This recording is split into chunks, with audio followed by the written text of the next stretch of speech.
সাহিত্য আৰু সংস্কৃতি বিষয়ক কাম কৰা এক বেচৰকাৰী অনুষ্ঠান সংগঠিত ৰূপত আমি কাম কৰি আহিছোঁ।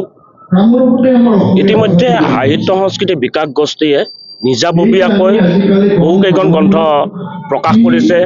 তেওঁলোকৰ উদ্যোগত আৰু সহযোগতো ইতিমধ্যে বহুতকেইখন গ্ৰন্থ প্ৰকাশ হৈছে।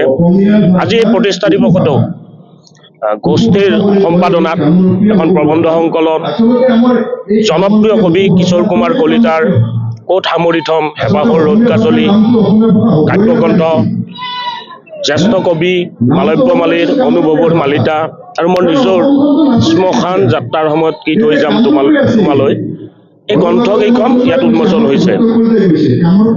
যিহেতু আমি সাহিত্য সংস্কৃতি নাটক আদিৰ লগত জড়িত ব্যক্তি, তো আমি চিন্তা চৰ্চা কৰিছিলোঁ যে সাহিত্য সাংস্কৃতিক বিকাশ গোষ্ঠীৰ সহযোগত আমি সন্ধ্যা আজি আৰু অহাকালি অৰ্থাৎ 28 জানুৱাৰী আৰু 29 জানুৱাৰী সন্ধ্যা অসমৰ এখন কালজয়ী নাট বাপুৰি কবি গণেশ গগৈদেৱৰ অপূৰ্ব সৃষ্টি শকুনিৰ প্ৰতিশোধ নাটখন আমি মঞ্চস্থৰ কথা চিন্তা কৰিছিলোঁ। আৰু পৰৱৰ্তী সময়ত যশস্বী অভিনেতা পৰিচালক তৰুণ কলিতাদেৱৰ লগত এই বিষয়ত বিভিন্ন আলোচনাৰ মাধ্যমত তেওঁৰ পৰিকল্পনা আৰু পৰিচালনাৰে আমি নতুন কিছু কথা সংযোজন কৰি এক ব্যতিক্ৰমভাৱে শকুনিৰ প্ৰতিশোধক মঞ্চস্থ কৰিবলৈ আগবাঢ়িছোঁ।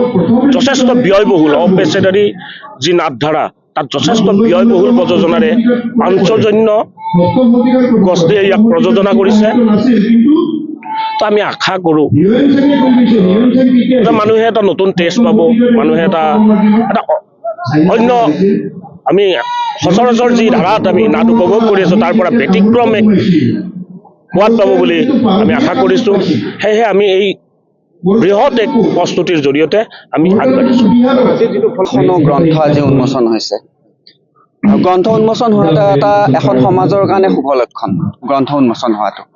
গতিকে গ্ৰন্থ উন্মোচন হ'লে সাহিত্য সৃষ্টি হ'ব লাগিব, আৰু সেই সাহিত্য সৃষ্টিৰ পৰিৱেশটো দক্ষিণ কামৰূপত বৰ ভালদৰে গঢ় লৈ উঠিছে। নতুন প্ৰজন্ম আকৰ্ষিত হৈছে, এইটো বিৰাট ডাঙৰ কথা। গতিকে নতুন প্ৰজন্মই সাহিত্য সৃষ্টিৰ প্ৰতি ওলাই আহিছে, আৰু তেওঁলোকৰ যিবিলাক চিন্তাধাৰা সেই চিন্তাধাৰাবিলাক গল্প, কবিতা, উপন্যাস, প্ৰবন্ধসমূহৰ মাজেৰে নতুন নতুন চিন্তাধাৰাৰ মাজেৰে তেওঁলোকে আৰু নতুন দিশেৰে গতি কৰিবৰ কাৰণে চেষ্টা কৰিছে। এইটো খুব ভাল লক্ষণ বুলি মই ভাবোঁ, আৰু ই শুভকাৰক, আমাৰ সমাজৰ কাৰণে শুভকাৰক। আজি ইয়াতে কেইবাখনো গ্ৰন্থ উন্মোচন হয়। তাৰ ভিতৰত মই গ্ৰন্থ এখন উন্মোচন কৰিলোঁ আমাৰ দক্ষিণ কামৰূপৰ কবি। আচলতে দক্ষিণ কামৰূপৰ কবি বুলি ক'লে ঠেক হয়, পৰিসৰটো ঠেক হয়। তেওঁ অসমৰ এগৰাকী নতুন প্ৰজন্মৰ কবি, নতুন প্ৰজন্মৰ সফল কবি কিশোৰ কুমাৰ কলিতা।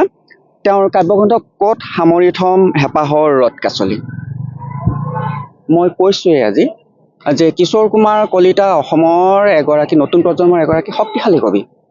তেওঁৰ কবিতাৰ নিৰ্মাণ শৈলী, প্ৰতীক আৰু তাৰ লগতে চিত্ৰকল্পৰ সৎ ব্যৱহাৰ বৰ সুন্দৰভাৱে কৰিব পাৰিছে।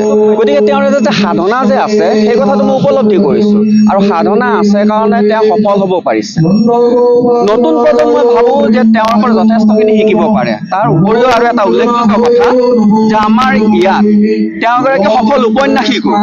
কেঁচাখন নামৰ এখন উপন্যাস ৰচনা কৰি তেওঁ দক্ষিণ কামৰূপত আমাৰ অসম সাহিত্য সভাৰ তৰফৰ পৰা গিৰিধৰ শৰ্মা বঁটা লাভ কৰিছে, আৰু তাকো পৰিৱেশৰ ওপৰত উপন্যাস ৰচনা কৰি। গতিকে পৰিৱেশৰ ওপৰত সাহিত্য ৰচনা কৰি উপন্যাস ৰচনাৰ বঁটা পোৱাটো বৰ সহজ নহয়, অত্যন্ত কঠিন। আমাৰ মহিম বৰা ছাৰে গল্পত তেনেকুৱা কাম কৰিছিল, গতিকে সেই কামটো তেওঁ কৰি দেখুৱাইছে। গতিকে মই ভাবোঁ নতুন প্ৰজন্ম, ইয়াৰ পিছৰ প্ৰজন্মটোৱে তেওঁ দেখুৱাই যোৱা বাটটোৰে বাট বুলি অন্ততঃ আৰু নতুন চিন্তা কৰিব পাৰিব। মই একে চিন্তা কৰক বুলি মই নকওঁ, আৰু নতুন চিন্তা। আৰু এই ক্ষেত্ৰত মই ভাবোঁ যে আমাৰ ইয়াত সাহিত্য সমাজ আৰু মই এই দিশবোৰক আগুৱাই নিয়াৰ ক্ষেত্ৰত আমাৰ যিখিনি সংবাদসেৱী, ইলেক্ট্ৰনিক মাধ্যমে হওক, ছপা মাধ্যমে হওক, এওঁলোকৰ অৰিহণা কিন্তু কোনো কাৰণত কম নহয়। সেই কথাও কিন্তু মই গভীৰভাৱে উপলব্ধি কৰিছোঁ। থুলমূলভাৱে মই এয়াই কৈছোঁ, আৰু আটালৈকে শুভেচ্ছা জ্ঞাপন কৰিছোঁ।